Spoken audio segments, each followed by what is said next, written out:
of Kerala has a lot to offer to the growth and, and prosperity of these startups. To hear more, I would call upon Shri M. Shivashankar, Secretary of Electronics and IT Department, Government of Kerala. Good afternoon. I would just, I mean, I was just looking at the schedule. I found that I'm supposed to be speaking for a full 30 minutes or 45 minutes, which I have no intention of doing. Most of the people sitting in this hall are fairly aware of the status of the startup ecosystem in Kerala. I would just briefly walk you through the efforts which we have taken, where we have reached, and what we think would be the way forward. The startup movement in Kerala started happening almost 8-10 years back when the first startup policy was announced, and there was a massive effort taken, an evangelization effort which was taken up, where practically a message was taken to colleges, primarily professional colleges, and the students were convinced somehow or other that rather than being job seekers, you can actually become job creators. This was a very good idea, but then the problem was how many of the students in colleges are really equipped to start an ecosystem, start a company, sustain a company, grow it, and then perhaps make it into a major facility was something which we have not really estimated correctly. But the good part of it was that many colleges and many students started looking at this as an option. And then when they started dabbling in making startups, I mean, in becoming the founders of startup, this thing, so we found that issues started coming up one by one. The positive side of this whole effort was that by and large, people from Kerala are not particularly known to be very good in working in groups. This culture actually enabled them to ensure that there is a certain level of rigor and there is a certain level of teamwork which is there. But I think almost all the startups which were started by the college students at that point of time did not succeed. They folded up very, very successfully. The good part of it was that a set of students who tried their hand in putting together a startup, they had a very strong, solid experience and a lesson which they learned, which actually enhanced their employability substantially.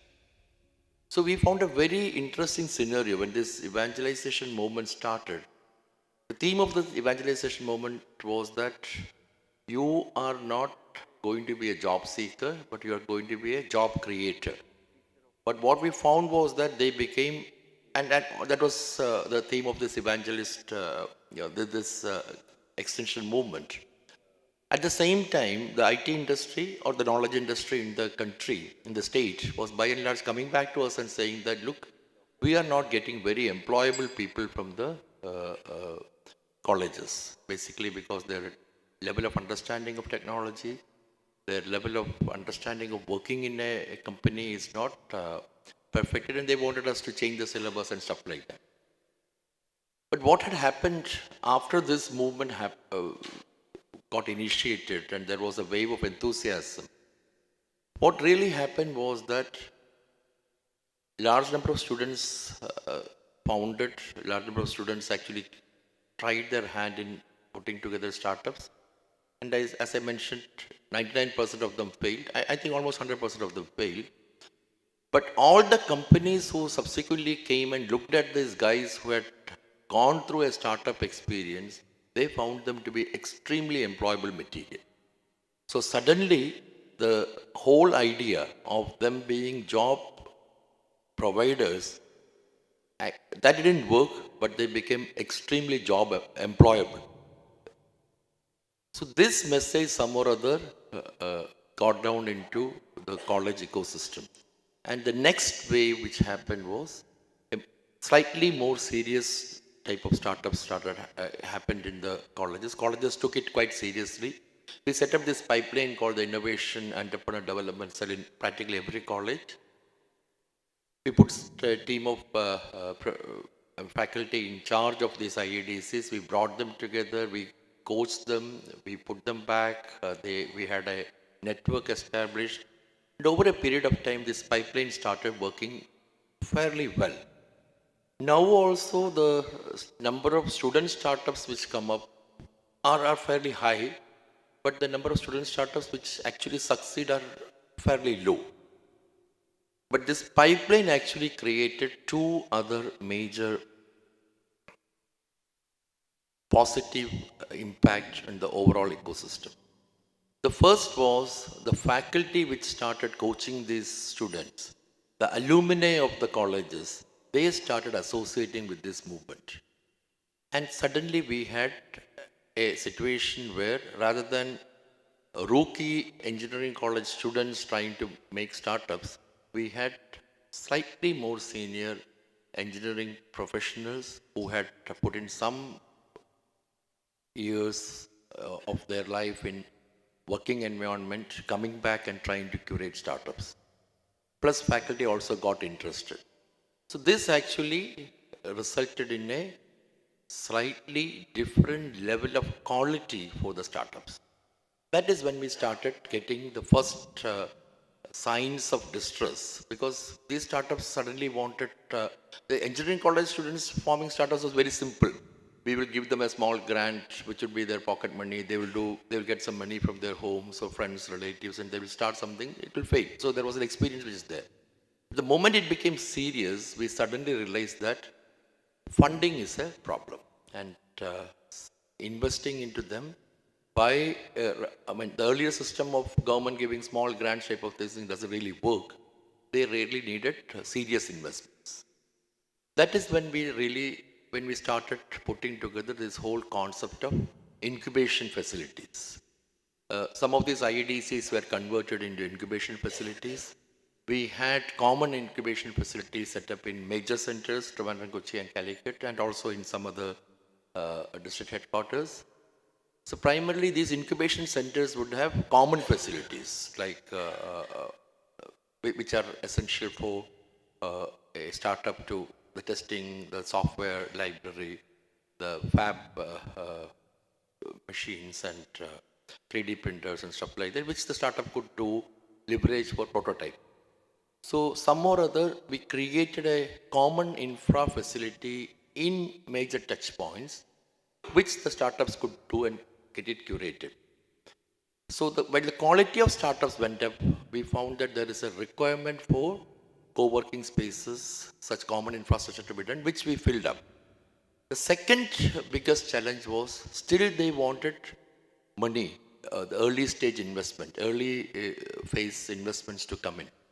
That is something which obviously government cannot be doing that. And then when we looked around, we found that the type of angel investment network which we have in Bombay or Bangalore is not there in Kerala at all.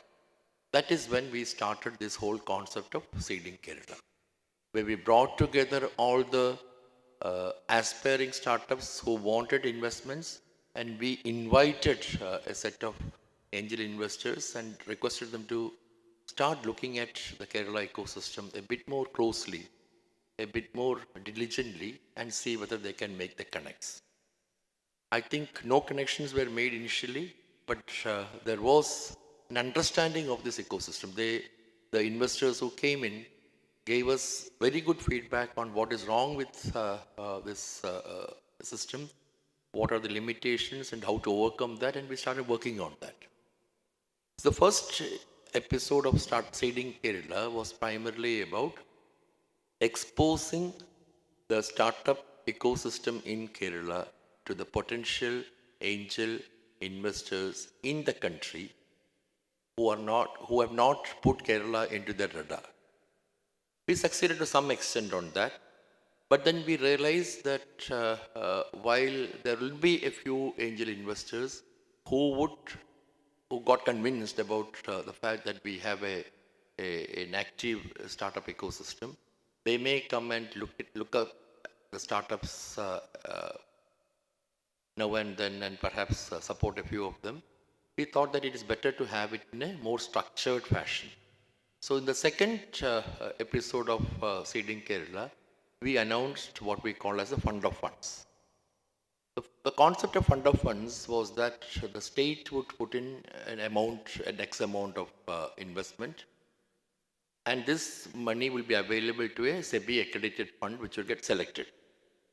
The selected fund was supposed to put in an equal amount of investment and put together this money, this corpus. So if the state is coming with X, the total amount which would be mobilized would be around 2X, and this 2X would be used by the selected funds to invest in the startups.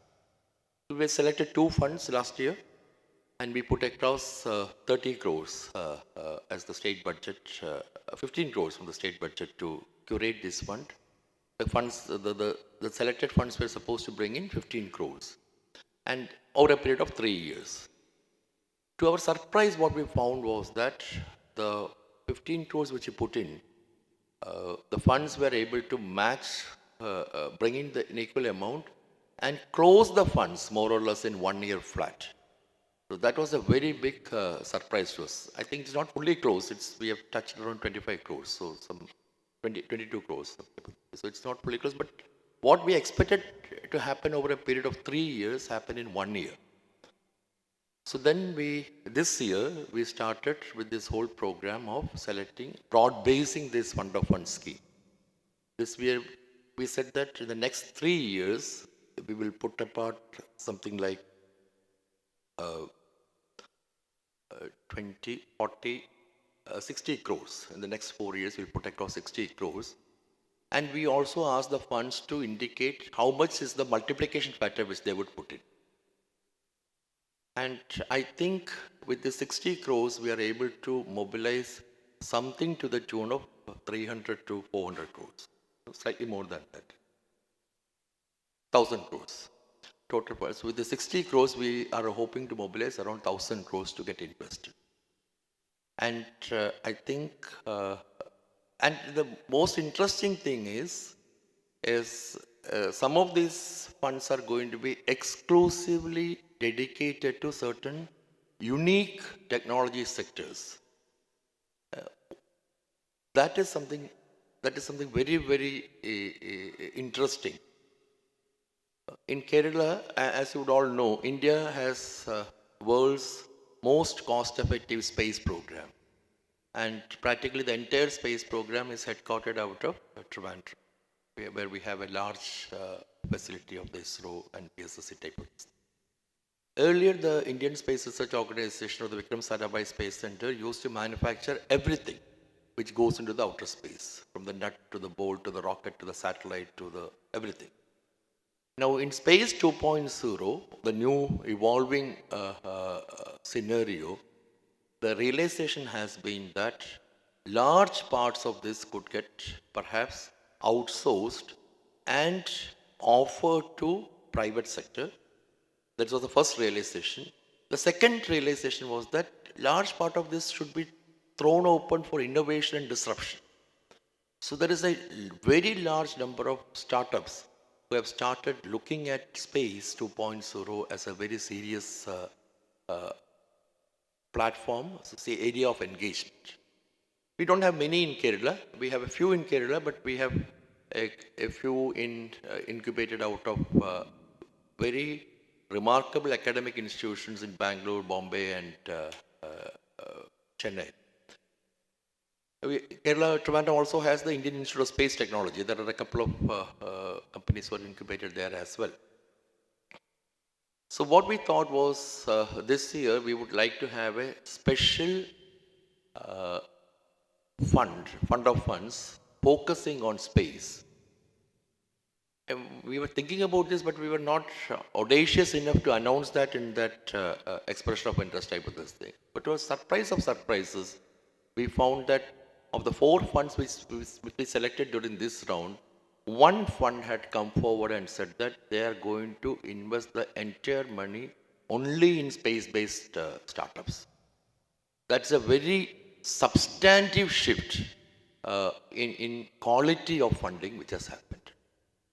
No, the reason why I'm telling all these things is that this is startups and government are are bipolar, are at the two edges of the spectrum. Startups are innovative, they're agile, they're disruptive, they're very active, they're young. Government is lethargic, procedure bound. You can't call it innovative at all. They look at precedences, whatever they have done earlier, only they will do. But in Kerala, we realized that normally we will not come under the radar of an investor or an industrialist type of this thing, because Kerala is supposed to be a slightly difficult territory. But we found that there is substantial potential among the youth, among the innovators, among the disruptive companies to make the grade. And we realized that government needs to play a role. And the state government has been playing a very determined, systematic role in the last 5-6 years. And that result, that effort has now finally started showing some results. So we have built a pipeline. This is the only state in the country where we have such a strong pipeline. In all other ecosystems, startups happen. Here we ensure that startups are created. The ecosystem gets done right at the college level. Not even at the college level. We start from the school.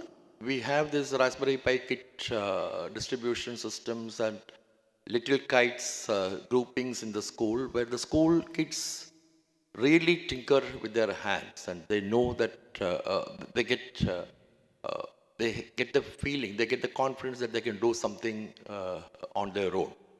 Once you come into the college, it becomes a bit more focused. Then once they leave the college, or while they are in the college, they will get in touch with their mentors, which is primarily people from alumni or their faculty or senior colleagues type of this thing. There is a grouping which gets formed. And right now we have people from the industry, large number of people from the industry, and people who have moved out, who would like to come in, or there is a very substantial improvement in the type of people who are starting the startup ecosystem. This pipeline has totally been built from the college to the incubation centers to the accelerators. We already have a couple of accelerators which are already which are there, and this year we are trying to bring in at least 2 or 3 international accelerators also to have their footprint here. Now, the funding part. I explained how the funding part got done. We started with the seeding Kerala. We presented Kerala as an opportunity before the angel investor network and leading angel investors. We had the fund of funds, and we have the new edition of fund of funds. I was just telling about this. This seeding Kerala, we are trying to see whether people in Kerala who are in the category of high net worth individuals, whether they can get curated to become angel investors, and whether they can join with this whole angel network and start investing in these startups. That is one objective of this particular Seeding Kerala episode. If this also we are able to manage, then we will suddenly have a system, organized system, by which apart from fund of funds, we will also have a contributors to fund of funds. The government did the initial contribution for the first 2 years. I don't want to do it every year. So from 3rd year onwards or 4th year onwards, the contribution to the fund of funds will come from the high net worth individuals in Kerala.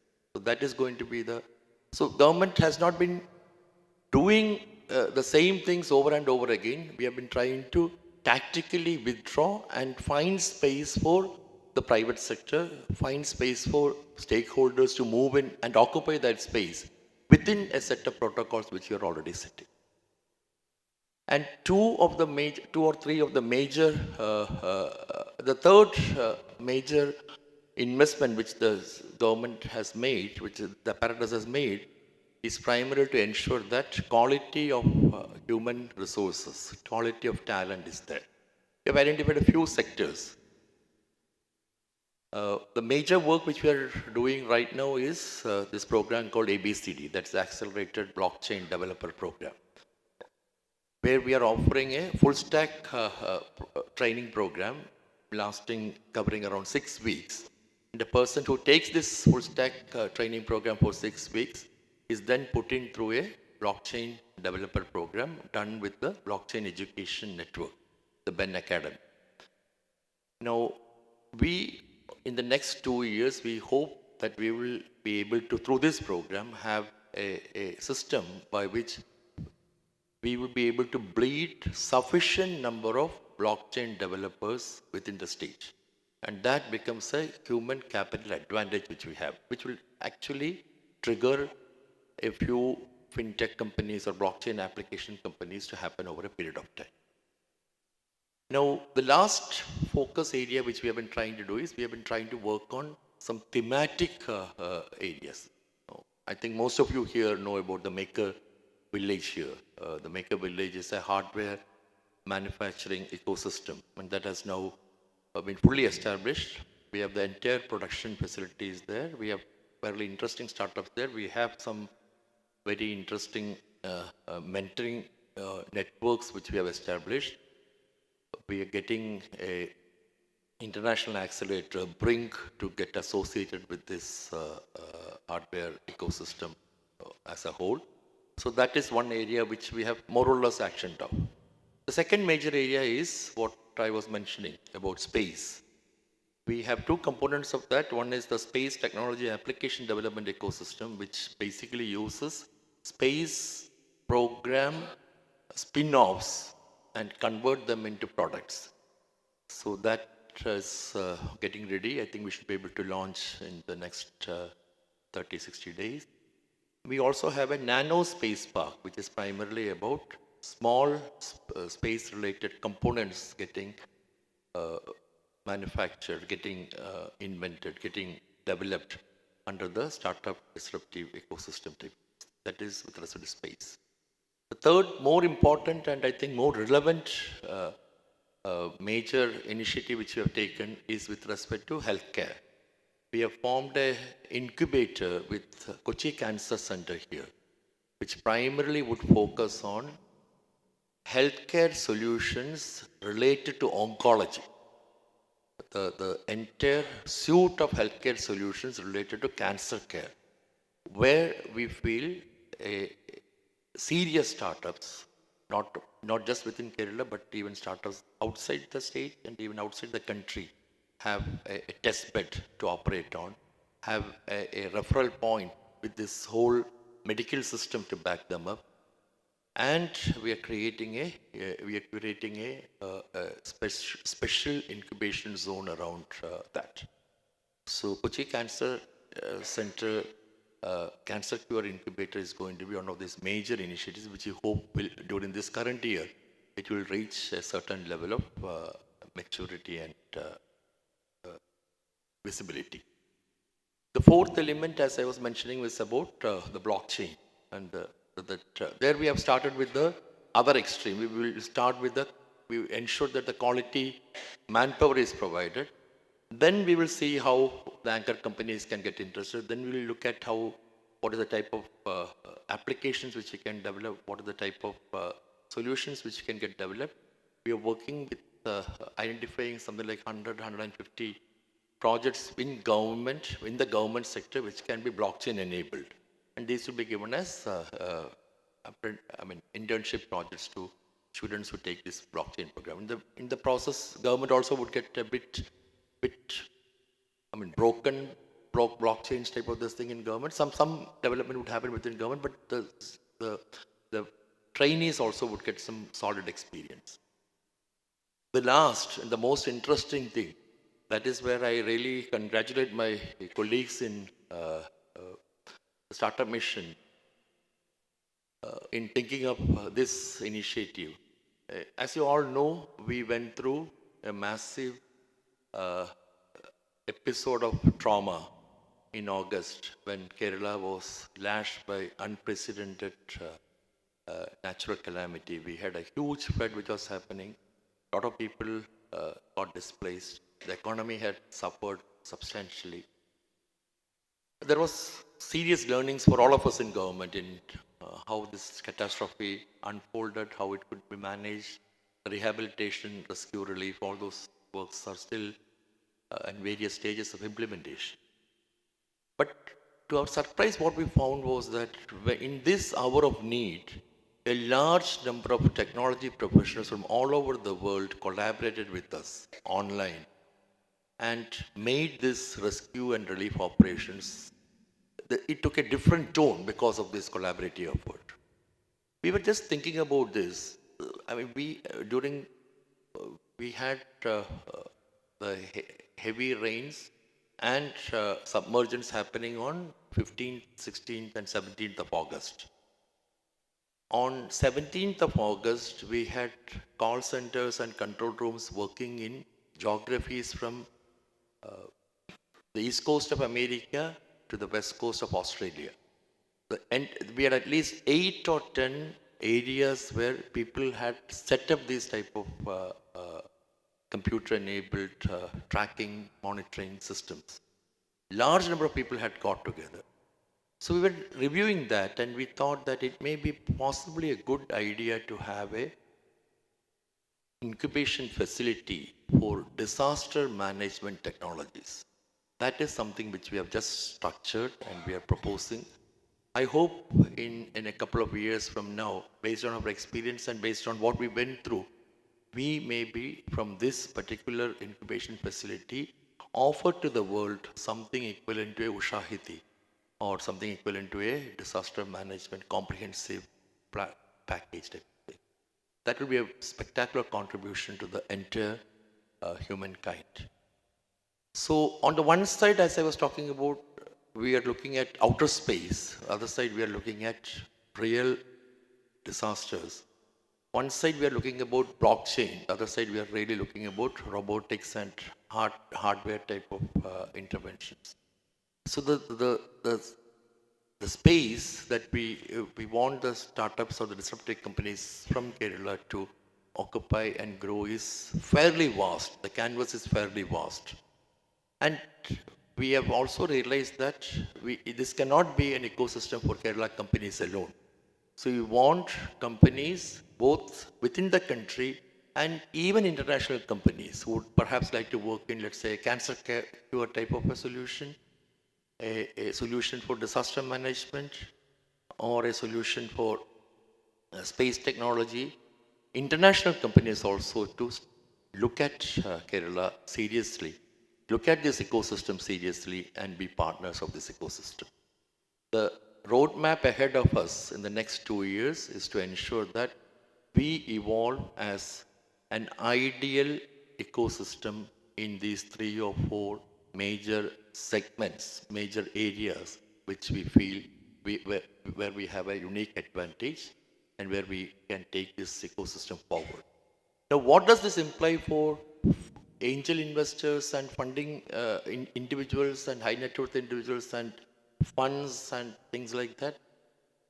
Kerala is going to evolve, hopefully, into a geography of very specialized, highly focused, thematic areas in which we would encourage a large number of disruptive and innovative companies to aggregate, come out, be together, create an ecosystem and come out with products and projects. So this would possibly also require some level of improvisation in the conventional funding models for angel funding and venture funding companies as well. So this is the roadmap that we have. Next year, when we meet in the next Seeding Kerala edition, we'll possibly review how far we have been able to travel in this road and where we are. Perhaps we would have dropped a couple of these things, something, as I said, we keep adapting. So I don't know how much of this would get delivered. But the template is very clear. we are looking at creating centers of excellence in a few segments, on a few thematic areas, where we will provide the best type of infrastructure facilities, the best type of ecosystem, where we want the state, national, and even global innovative companies to keep engaging and be partners in this ecosystem. And we hope the funds, the investors, and the people, high net worth individuals particularly, would also help us in this journey forward. Thank you. Thank you very much.